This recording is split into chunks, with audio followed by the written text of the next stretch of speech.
Okay students, இன்றைக்கி நம்ம சயின்ஸில் 15th லெசன் டிஸ்கஸ் பண்ண போகிறோம். 15th லெசன் பார்த்தீங்கன்னா the importance of air. So இந்த லெசனில் நம்ம ஏரோட காம்போசிஷன் என்ன அண்ட் அதோட யூசஸ் என்ன அப்படிங்கிறத பார்க்க போகிறோம். ஓகே, நமக்கு நல்லா தெரியும் ஏர் அப்படிங்கிறது நம்மளை சுற்றி இருக்க எல்லா இடத்துலையுமே இருக்குது.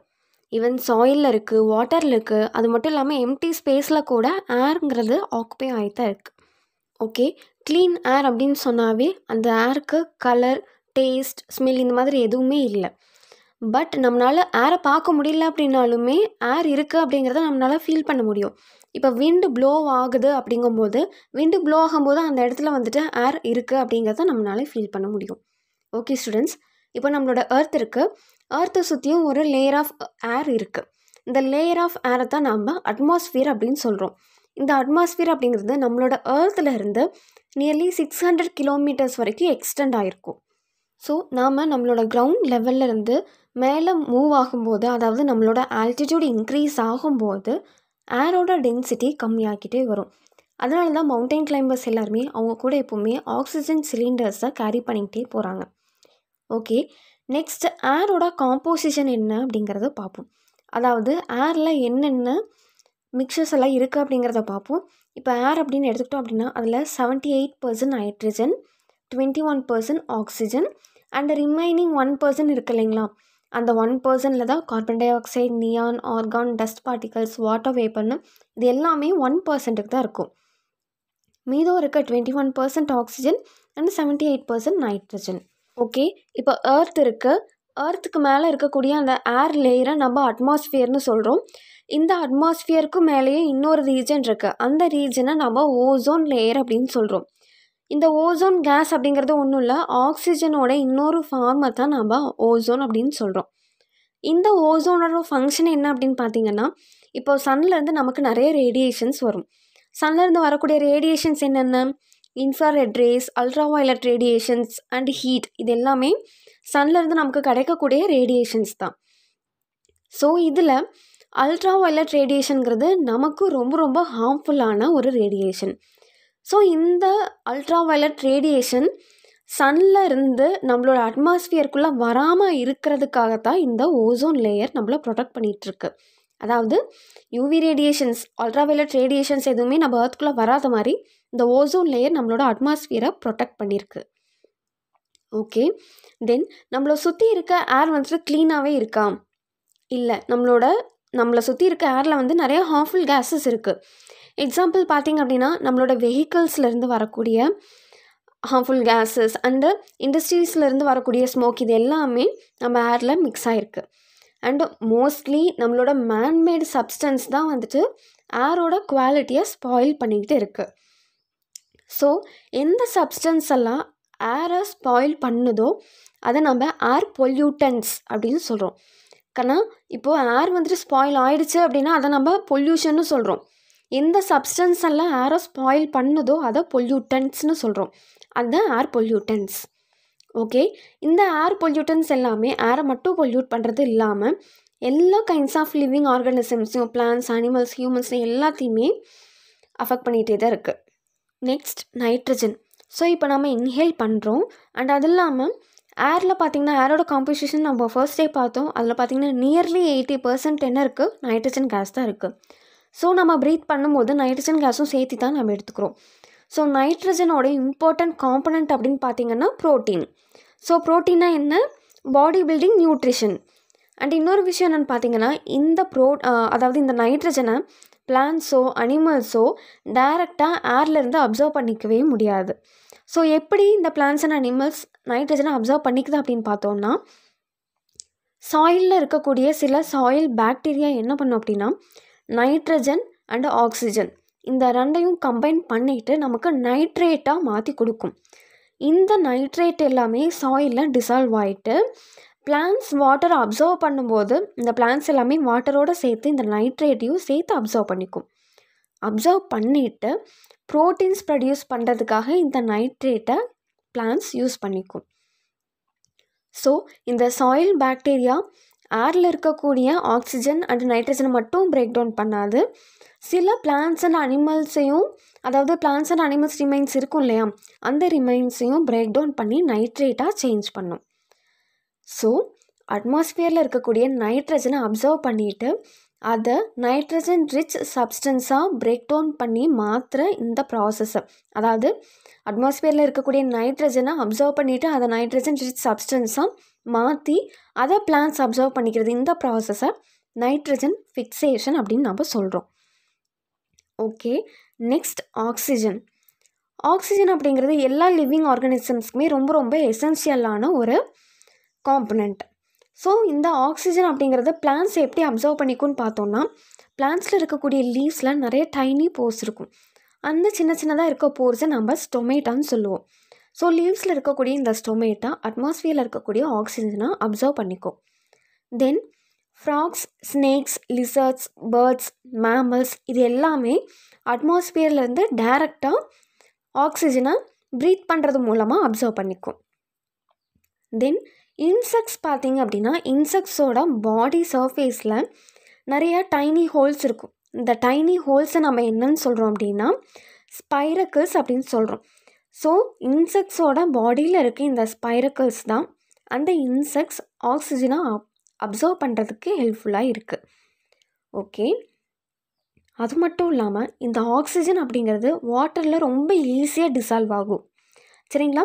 அப்போது வாட்டரில் இருக்கக்கூடிய, அதாவது அந்த அக்வாட்டிக் பிளான்ட்ஸ் அண்ட் அனிமல்ஸ் என்ன பண்ணுன்னா, வாட்டரில் டிசால்வ் ஆகியிருக்கக்கூடிய அந்த ஆக்சிஜனை ரொம்ப ஈஸியாக அப்சர்வ் பண்ணிக்கும்.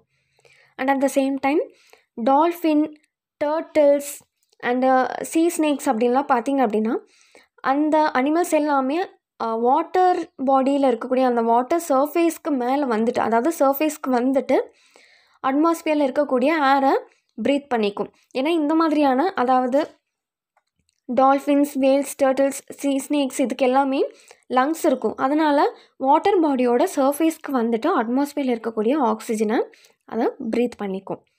ஓகேம்மா, நெக்ஸ்ட் நம்மளோட பாடிக்கு எனர்ஜி அப்படிங்கிறது ரொம்ப ரொம்ப எசென்ஷியலான ஒரு விஷயம். ஓகே, நம்மளோட பாடி எப்படி எனர்ஜியை சிந்தசைஸ் பண்ணும்? நம்மளோட பாடியில் எனர்ஜி சிந்தசிஸ் ஆகணும் அப்படின்னா சுகரை பிரேக் டவுன் பண்ணணும். ஸோ சுகரை பிரேக் டவுன் பண்ணணும் அப்படின்னா அதுக்கு ஆக்சிஜன் கண்டிப்பாக தேவை. ஸோ நம்மளோட பாடியில், அதாவது நாம் ஏரை ப்ரீத் பண்ணுறோம், ஏரை ப்ரீத் பண்ணிவிட்டு அந்த ஏரில் இருக்க ஆக்சிஜனை அப்சர்வ் பண்ணிக்கிறோம். ஆக்சிஜனை அப்சர்வ் பண்ணிவிட்டு அந்த அப்சர்வ் பண்ண ஆக்சிஜனை யூஸ் பண்ணி சுகரை பிரேக் டவுன் பண்ணுறோம். சுகரை பிரேக் டவுன் பண்ணதும் அதிலிருந்து நமக்கு எனர்ஜி கிடைக்குது. ஸோ இந்த ப்ராசஸை நம்ம ரெஸ்பிரேஷன் அப்படின்னு சொல்கிறோம். தென் ஆக்சிஜன் அப்படிங்கிறது திங்ஸை பர்ன் பண்ணுறதுக்காகவும் யூஸ் ஆகுது. ஸோ இந்த திங்ஸ் பர்ன் ஆகிறத நாம் கம்பஷன் அப்படின்னு சொல்கிறோம். ஓகே, இதுக்கு ஒரு எக்ஸாம்பிள் பார்ப்போம். இப்போ ஒரு கேண்டில் எடுத்துக்குவோம், அந்த கேண்டிலை நம்ம பர்ன் பண்ணுவோம். ஸோ இந்த கேண்டில் வந்துட்டு ஓப்பன் அட்மாஸ்பியரிக் கண்டிஷனில் இருக்கும்போது நல்லா பர்ன் ஆகிட்ருக்கும். ஸோ அதுக்கப்புறம் ஒரு கிளாஸ் டம்ளர் வச்சுட்டு அந்த கேண்டிலை நாம் க்ளோஸ் பண்ணிடலாம். க்ளோஸ் பண்ணதுக்கப்புறம் என்ன ஆகும், ஒரு ஃபியூ செகண்ட்ஸ்க்கு அப்புறம் அந்த கேண்டில் பர்ன் ஆகிறது ஸ்டாப் ஆயிரும். ஏன் அப்படின்னு பார்த்தீங்கன்னா ஆக்சிஜன் சப்ளை இருக்காது அந்த டம்ளருக்குள்ளே.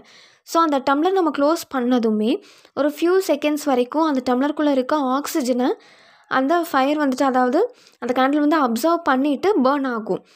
அதுக்கப்புறம் ஒரு பர்டிகுலர் டைம்க்கு அப்புறம் உள்ள அந்த கண்டெய்னருக்குள்ளே, அதாவது அந்த டம்ளருக்குள்ளே எந்த ஒரு ஆக்சிஜன் சப்ளையுமே இல்லை அப்படிங்கிற கண்டிஷனுக்கு வந்ததுமே கேண்டில் பர்ன் ஆகிறது ஸ்டாப் ஆயிரும். ஸோ கம்பஷனுங்கிற ப்ராசஸ்க்காக, கம்பஷன்னா என்ன, பர்னிங் ஆஃப் திங்ஸ். ஸோ கம்பஷனுங்கிற ப்ராசஸ்க்கு ஆக்சிஜன் ரொம்ப ரொம்ப இம்பார்ட்டண்ட்டாக இருக்குது. Next carbon dioxide. So plants எப்போவுமே ஃபோட்டோசிந்தசிஸ் அப்படிங்கிற ப்ராசஸ் மூலமாக அதோட ஃபுட்டை ப்ரிப்பேர் பண்ணிக்குது. ஸோ ஃபோட்டோசிந்தசிஸ் நடக்கும்போது பிளான்ட்ஸ் கார்பன் டை ஆக்சைடை யூட்டிலைஸ் பண்ணிவிட்டு ஆக்சிஜனை ரிலீஸ் பண்ணுது. அண்டு இந்த கார்பன் டை ஆக்சைடு அப்படிங்கிறது திங்ஸ் பர்ன் ஆகும்போதும் ப்ரொடியூஸ் ஆகும். நெக்ஸ்ட் நம்மளோட அட்மாஸ்பியரில் oxygen and carbon di oxide இந்த ரெண்டுமே எப்படி பேலன்ஸ்டு கண்டிஷனில் இருக்குது அப்படிங்கிறத பார்ப்போம். ஸோ நமக்கு இந்த ப்ராசஸ் நல்லாவே தெரியும். இப்போ ஃபோட்டோசிந்தசிஸ் நடக்கும்போது பிளான்ட்ஸ் என்ன பண்ணும், கார்பன் டை ஆக்சைடை எடுத்துக்கிட்டு ஃபோட்டோசிந்தசிஸ் அதுக்கான ஃபுட்டை ப்ரிப்பேர் பண்ணிவிட்டு ஆக்சிஜனை வெளியே விடும். ஸோ அந்த ஆக்சிஜனை நாம் ஹியூமன் பீயிங்ஸ், பேர்ட்ஸ், அனிமல்ஸ் எல்லா லிவிங் திங்ஸுமே அதை அப்சர்வ் பண்ணிக்கிட்டு நாம் ஆக்சிஜனை யூட்டிலைஸ் பண்ணிக்கிட்டு திரும்பவும் கார்பன் டை ஆக்சைடை எக்ஸ்ஹேல் பண்ணுறோம். ஸோ நாம் எக்ஸ்ஹேல் பண்ண கார்பன் டை ஆக்சைடு திரும்பவும் பிளான்ஸ் அப்சர்வ் பண்ணிக்குது. ஸோ இந்த சைக்கிள் வந்து நடந்துகிட்டே இருக்கிறதால நம்ம அட்மாஸ்ஃபியரில் இருக்கக்கூடிய oxygen and carbon di oxide இந்த ரெண்டுமே எப்போவுமே பேலன்ஸ்டு கண்டிஷனில் இருக்குது. அண்ட் இன்னொரு விஷயம், கார்பன் டை ஆக்சைடு அப்படிங்கிறது ஹார்ம்ஃபுல்லான கேஸ் கிடையாது. இந்த கார்பன் டை ஆக்சைடு அப்படிங்கிறது பிளான்ட்ஸ்க்கு ரொம்ப யூஸ்ஃபுல்லாக இருக்குது. அது மட்டும் இல்லாமல் நம்மளோட எர்த்தில் லிவிங் ஆர்கானிசம்ஸ் எல்லாமே சர்வைவ் ஆகிறதுக்கு இந்த கார்பன் டை ஆக்சைடு இன்டைரக்டான ஒரு ரோல் ப்ளே பண்ணிக்கிட்டே இருக்குது. ஓகே, நெக்ஸ்ட்டு பார்ப்போம் water vapour. Okay, water vapour அப்படிங்கிறது ஒன்றும் இல்லை. இப்போ வாட்டர் அப்படிங்கிறது கேசியஸ் ஃபார்மில் இருந்துச்சு அப்படின்னா அதை நம்ம வாட்டர் வேப்பர் அப்படின்னு சொல்கிறோம். நம்மளோட எர்த்தில் எவாப்ரேஷன் அப்படிங்கிற ப்ராசஸ் எந்த டைமுமே நடந்துக்கிட்டே தான் இருக்குது. ஃபார் எக்ஸாம்பிள் பார்த்தீங்கன்னா பாண்ட், லேக், ரிவர், ஓஷன்ஸ் இந்த மாதிரி எல்லா இடத்துலையுமே ஹீட் அப்சர்வ் ஆகும்போது அந்த இடத்துல எவாப்ரேஷன் அப்படிங்கிற ஒரு ப்ராசஸ் நடந்துக்கிட்டே தான் இருக்கும். அண்ட் அது மட்டும் இல்லாமல் பிளான்ஸும் கூட வாட்டர் வேப்பரை நம்மளோட அட்மாஸ்ஃபியருக்குள்ளே, அதாவது நம்மளோட ஏருக்கு ஆட் பண்ணிக்கிட்டே தான் இருக்குது. ஸோ பிளான்ஸ் ஏரில் வாட்டர் வேப்பரை ஆட் பண்ணுறத நம்ம டிரான்ஸ்பிரேஷன் அப்படின்னு சொல்கிறோம்.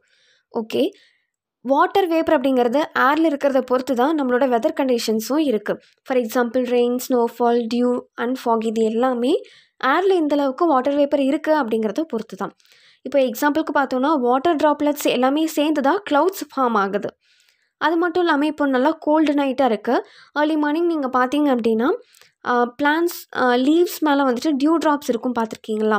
அப்போது அது எல்லாமே வாட்டர் வேப்பர் ஏரோட ஆட் ஆகிட்டு அதுதான் நல்லா கோல்டு நைட்டில் வந்துட்டு கண்டென்ஸ் ஆகிட்டு பிளான்ஸோட லீவ்ஸில் வந்துட்டு டியூ ட்ராப்ஸாக செட்டில் ஆகுது.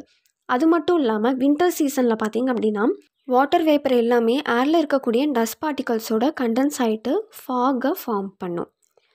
தென் டஸ்ட் அண்ட் ஸ்மோக். ஸோ நம்மளோட ஏரில் நிறைய டஸ்ட் பார்ட்டிகல்ஸ் இருக்குது. ஏரில் இருக்கக்கூடிய டஸ்ட் பார்ட்டிகல்ஸை நம்ம எப்படி அப்சர்வ் பண்ணலாம் அப்படின்னு பார்த்தீங்கன்னா, நம்ம விண்டோ ஓப்பனில் இருக்கும்போது விண்டோ வழியாக ரேஸ் ஃபால் ஆகும் நம்ம வீட்டுக்குள்ளே. அப்படி பார்க்கும்போது அந்த சன்லைட்டில் வந்து நிறைய டஸ்ட் பார்ட்டிகல்ஸ் வந்து ஏரில் ஃப்ளோட் ஆகிற மாதிரி இருக்கும், பார்த்துருக்கீங்களா? அதுதான் டஸ்ட், ஏரில் இருக்கக்கூடிய டஸ்ட். இதில் பார்த்தீங்க அப்படின்னா நிறையா போலன், ஃபைபர்ஸ், அது இல்லாமல் இண்டஸ்ட்ரீஸ்லேருந்து வரக்கூடிய டஸ்ட் பார்ட்டிகல்ஸ், மோட்டார் வெஹிக்கிள்ஸ்லேருந்து வரக்கூடிய டஸ்ட் பார்ட்டிகல்ஸ், ஆஷ், கோல், மெட்டல் பார்ட்டிகல்ஸ் இது எல்லாமே ஏரில் மிக்ஸ் ஆகியிருக்கும். ஓகே, இது வரைக்கும் நம்ம ஏரில் nitrogen, oxygen, carbon dioxide, water vapour இது எல்லாமே இருக்குன்னு பார்த்தோம். அதே மாதிரி ஏரில் மைக்ரோ ஆர்கானிசம்ஸும் இருக்கும். For example bacteria, fungi, virus இது எல்லாமே ஏரில் இருக்கும். இந்த மைக்ரோ ஆர்கானிசம்ஸ் நம்மளோட ஹியூமன் பீயிங்ஸ்க்கு நிறைய டிசீஸும் காஸ் பண்ணும். ஃபார் எக்ஸாம்பிள் காமன் கோல்டு இருக்குது இல்லைங்களா? காமன் கோல்டும் இந்த மைக்ரோ ஆர்கானிசம்ஸ்னால தான். ஓகே, இப்போது ஏரோட யூசஸ் என்ன பார்க்கலாம். ஸோ ஏர் அப்படிங்கிறது டெம்ப்ரேச்சரை ரெகுலேட் பண்ணும். ஸோ சன்லேருந்து வரக்கூடிய ஹீட்டை ஏர் எல்லாமே நல்லா அப்சர்வ் பண்ணிக்கிட்டு அதை எர்த்தில் இருக்கக்கூடிய எல்லா பார்ட்ஸ்க்குமே நல்லா ஈவனாக ஸ்ப்ரெட் பண்ணி கொடுக்கும். ஸோ ஒரு இடத்துல மட்டும் ரொம்ப ஹீட்டாக இருக்கிறது, ஒரு இடத்துல மட்டும் ரொம்ப கோல்டாக இருக்கிறது அந்த மாதிரி இல்லாமல் சன்லேருந்து வரக்கூடிய அந்த ஹீட்டை ஏர் மாலிகுல்ஸ் எல்லாமே அப்சர்வ் பண்ணிக்கிட்டு ஈவனாக டிஸ்ட்ரிபியூட் பண்ணும். ஸோ டெம்ப்ரேச்சர் ரெகுலேட் ஆகும். Next, ozone layer protects life. So already நாம் இதை டிஸ்கஸ் பண்ணியிருக்கோம். நம்ம சன்னில் இருந்த நமக்கு ரேடியேஷன்ஸ் பாஸ் ஆகிட்டே இருக்கும். Infrared race, ultra violet race, heat அந்த மாதிரி வந்துகிட்டே இருக்கும். அதில் பார்த்தோன்னா அல்ட்ரா வயலட் ரேஸ் வந்துட்டு நமக்கு ரொம்ப ஹார்ம்ஃபுல்லான ரேஸ். ஸோ இந்த அல்ட்ரா வயலட் ரேஸ் வந்துட்டு நமக்கு வராமல் ஓசோன் லேயர் நம்மளை ப்ரொடெக்ட் பண்ணிகிட்ருக்கு. நெக்ஸ்ட், இதெல்லாம் மட்டும் இல்லாமல் சீட்ஸ், போலன் கிரெயின்ஸ் இது எல்லாத்தையுமே டிஸ்பர்ஸ் பண்ணுறதுல ஏர் வந்து ரொம்ப ரொம்ப இம்பார்ட்டண்ட்டான ரோல் ப்ளே பண்ணிகிட்ருக்கு. ஸோ எக்ஸாம்பிளுக்கு பார்த்திங்க அப்படின்னா விண்டு ப்ளோ ஆனால் தான் அந்த சீட்ஸ் அதில் இருக்கக்கூடிய போலன் கிரெயின்ஸ் எல்லாமே டிஸ்பர்ஸ் ஆக முடியும். அப்போ தான் வெஜிடேஷன் மல்டிப்ளை ஆகிட்டே இருக்கும், டைவர்சிட்டி மெயின்டைன் ஆகும். அண்ட் விண்ட் டர்பைன்ஸை ஆப்ரேட் பண்ணுறதுக்கு ஏர் வந்துட்டு ரொம்ப ரொம்ப எசென்ஷியலாக இருக்குது. ஸோ விண்டு ப்ளோ ஆனால் மட்டும்தான் விண்ட் டர்பைன்ஸ் ஆப்ரேட் ஆகும். ஸோ விண்ட் டர்பைன்ஸ் ஆப்ரேட் பண்ணுறது மூலமாக நம்ம எலக்ட்ரிசிட்டி ப்ரொடியூஸ் பண்ணிகிட்ருக்கோம். ஸோ இந்த யூசஸ் மட்டும் இல்லாமல் பால்ஸ், வெஹிக்கிள் டயர்ஸ் இது எல்லாத்தையுமே இன்ஃப்ளேட் பண்ணுறதுக்காக, தென் மூவிங் ட்ரெயினில் பிரேக்ஸ் அப்ளை பண்ணுறதுக்காக, தென் அது மட்டும் இல்லாமல் பேராஷூட்ஸ், போட்ஸ், தென் வினோயிங் ப்ராசஸ்க்காக. வினோயிங் அப்படிங்கிறத நீங்கள் ஆல்ரெடி ஃபர்ஸ்ட் டேர்மில் படிச்சிருக்கீங்க. வினோயிங்னா என்ன? அன்வான்ட் லைட் வெயிட் வேஸ்ட் மெட்டீரியல்ஸை ஃபுட் கிரெயின்ஸில் இருந்து செப்பரேட் பண்ணுற ப்ராசஸ் வினோயிங். ஸோ இந்த வினோயிங் ப்ராசஸ்க்கு அது மட்டும் இல்லாமல் மியூசிக்கல் இன்ஸ்ட்ருமெண்ட்ஸ்னால் எக்ஸாம்பிளுக்கு நம்ம ஃப்ளூட் சொல்லலாம். ஸோ இது எல்லாத்துலேயுமே ஏர் வந்து ரொம்ப ரொம்ப எசென்ஷியலான ஒரு காம்பனண்ட்டாக இருக்குது. தென் ஏர் பொல்யூஷனை நம்ம எப்படியெல்லாம் கண்ட்ரோல் பண்ணலாம்? ஸோ நம்மளோட வெஹிக்கிள்ஸை குட் கண்டிஷனில் மெயின்டைன் பண்ணுறது மூலமாக. அது மட்டும் இல்லாமல் இப்போ நம்ம டிராஃபிக்கில் நிற்கிறோம் அப்படின்னா 2 மினிட்ஸ்க்கு மேலே, டிராஃபிக்னு இல்லை எந்த இடத்துலையுமே ஒரு 2 மினிட்ஸ்க்கு மேலே நம்மளோட வெஹிக்கிளை ரன் ஆகாமல் பார்த்துக்கிறது. தென் என்ஜின் ஆயில், பெட்ரோல், டீசல் இதெல்லாமே நல்ல குவாலிட்டியில் யூஸ் பண்ணுறது. தென் மோஸ்ட்லி பர்சனல் வெஹிக்கிள்ஸை விட பப்ளிக் டிரான்ஸ்போர்ட் யூஸ் பண்ணாலும் நம்மளால் ஏர் பொல்யூஷனை கண்ட்ரோல் பண்ண முடியும். அது மட்டும் இல்லாமல் ரொம்ப ஷார்ட் டிஸ்டன்ஸ்க்கு கூட நம்ம மோட்டார் வெஹிக்கிள்ஸ் யூஸ் பண்ணணும் அப்படிங்கிறது இல்லை. தென் ஃபயர் ஒர்க்ஸ் வந்துட்டு ஃபெஸ்டிவல் டைம்ஸில் அதிகமாக எதுவும் யூஸ் பண்ணாமல் இருக்கிறது, ரொம்ப மினிமலாக யூஸ் பண்ணிக்கிட்டு. தென் எந்த திங்ஸ் எல்லாம் ரப்பர், பிளாஸ்டிக், தெர்மாக்கோலால் மேடாயிருக்கோ அதை நம்ம பர்ன் பண்ணும்போது அதிகமாக ஏர் பொல்யூஷன் ஆகும், அதையும் கண்ட்ரோல் பண்ணலாம். அது மட்டும் இல்லாமல் பிளான்ட்ஸை நாம் அதிகமாக கேர் பண்ணுறது மூலமாக பிளான்ட்ஸ் வந்துட்டு அதிகமான கார்பன் டை ஆக்சைடை அப்சர்வ் பண்ணிவிட்டு ஆக்சிஜனை வெளியே விடுறது மூலமாக ஏர் பியூரிஃபிகேஷன் நடக்கும். ஸோ இதெல்லாம் சில ஏர் பொல்யூஷனை கண்ட்ரோல் பண்ணக்கூடிய வேஸ். ஓகே ஸ்டூடெண்ட்ஸ், இந்த லெசனில் நாம் ஏரோட இம்பார்ட்டன்ஸ் என்னென்ன அப்படிங்கிறத பற்றி பார்த்துருக்கோம், அதோட யூசஸ் அப்படிங்கிறதையும் டிஸ்கஸ் பண்ணியிருக்கோம். Okay students, thank you.